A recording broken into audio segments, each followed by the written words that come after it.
Bonjour à vous, chères femmes d'impact. Bonjour à vous, chers hommes d'impact aussi qui nous suivez actuellement. Nous venons à peine de terminer notre atelier portant sur le thème Femme, prépare-toi à rentrer dans ta destinée. Et l'oratrice de ce matin était bien sûr le pasteur Rosie Biabotontou. Et nous avons eu avec elle un temps d'échange. Nous allons vous permettre de suivre ce qu'elle nous a dit. On se retrouve juste après. À tout à l'heure. Bonjour, pasteur Rosie. Bonjour. Nous sommes dans Nous sommes contents de vous avoir avec nous ici à Lomé et vous êtes là pour le séminaire. Aujourd'hui, nous aurons la deuxième soirée de séminaire. Quelles sont vos impressions? Comment est-ce que ça se passe à votre niveau?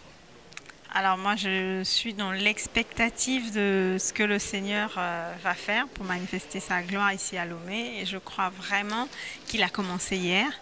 Et comme Dieu est fidèle, ce qu'il commence, assurément, il emmène à manifestation. Donc là, je m'attends à encore plus ce soir et demain. Et tout à l'heure, nous avons eu l'atelier des femmes d'impact.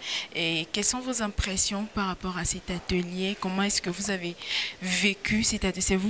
C'est vrai que vous étiez l'oratrice, mais je sais que vous l'aviez vécu d'une manière aussi. Est-ce que vous pouvez partager avec nous? Alors, bon, c'est vrai que comme tu l'as rappelé, Sonia, j'étais l'oratrice ce matin. Par la grâce de Dieu, ça s'est bien passé.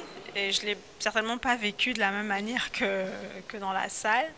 Mais j'ai pu voir par les réactions des femmes qui étaient là, par les interventions des différentes femmes, que le Saint-Esprit a parlé au cœur. Et c'était vraiment ça le but en fait, c'est que le Saint-Esprit puisse vraiment toucher nos cœurs pour que nous puissions être prêtes à rentrer dans cette manifestation, dans cette gloire que le Seigneur veut accomplir, que nous puissions pas rater le coche en fait. Voilà. Et j'ai vu vraiment que le Seigneur a été fidèle et que je pense qu'on était nombreuses à être sorties bénies.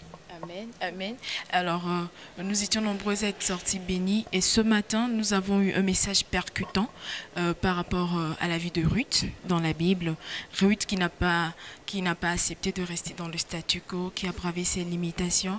Alors, quel est votre battement de cœur pour le MFI de Lomé? Entendez par là, chers internautes, le ministère des femmes d'impact. Alors, ici à ICC Lomé, après un tel message, à quoi est-ce que vous vous attendez dans la vie de chacune de ces femmes en particulier et pour le MFI en général? Et si vous deviez revenir l'année prochaine à pareil moment, qu'est-ce que vous voulez voir dans la vie de ces femmes-là après un tel message? Alors, le ministère des femmes d'impact a une vision claire qui a été inspirée par le Saint-Esprit à sa servante, pasteur Modestine. C'est une plateforme qui veut vraiment voir les femmes être épanouies dans tous les domaines. Et c'est ça le battement de cœur que nous avons en fait lorsque nous participons, lorsque nous venons, lorsque nous prions.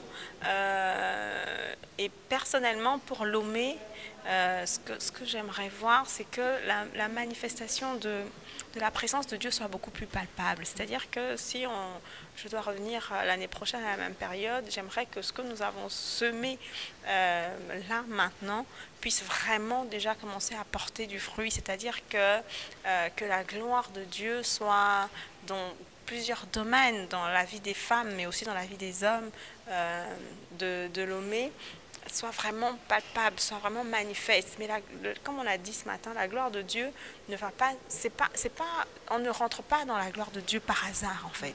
C'est pas, on se réveille pas, on a besoin d'être préparé, on a besoin de payer un prix, on a besoin vraiment de mettre en place une certaine discipline, de mettre en place d'observer les principes, les lois de Dieu en fait. Et donc ma prière pour les femmes, pour les hommes de Lomé, c'est que vraiment nous puissions saisir cette parole, nous puissions saisir cette saison où nous devons rentrer véritablement dans cette gloire.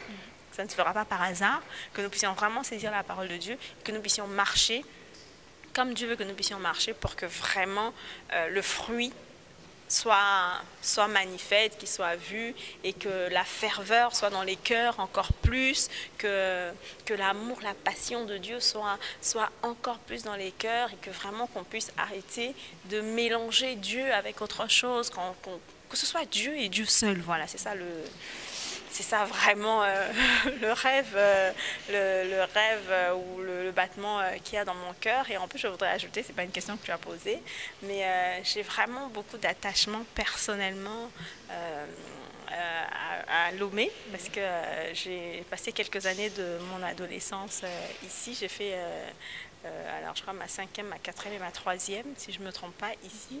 Non, je ne me trompe pas, c'est ça.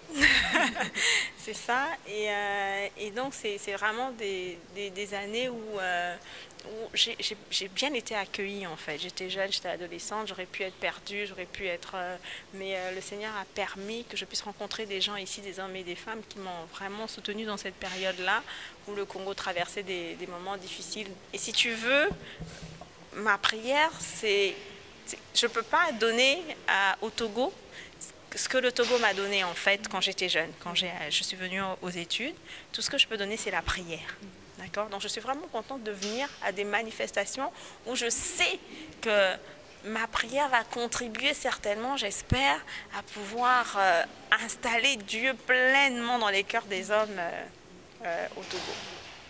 Alors, que ce soit Dieu et Dieu seul, c'est sur ces mots que nous clôturons cette interview, ce petit temps, mais ô combien important et ô combien enrichissant que nous avons passé avec le pasteur Rosy. Nous vous disons merci de nous avoir accordé de votre temps. Ce fut véritablement un plaisir de vous avoir avec nous et on se dit rendez-vous tout à l'heure pour la deuxième soirée. Alors, merci à vous, chers internautes. On se retrouve tout à l'heure. À bientôt.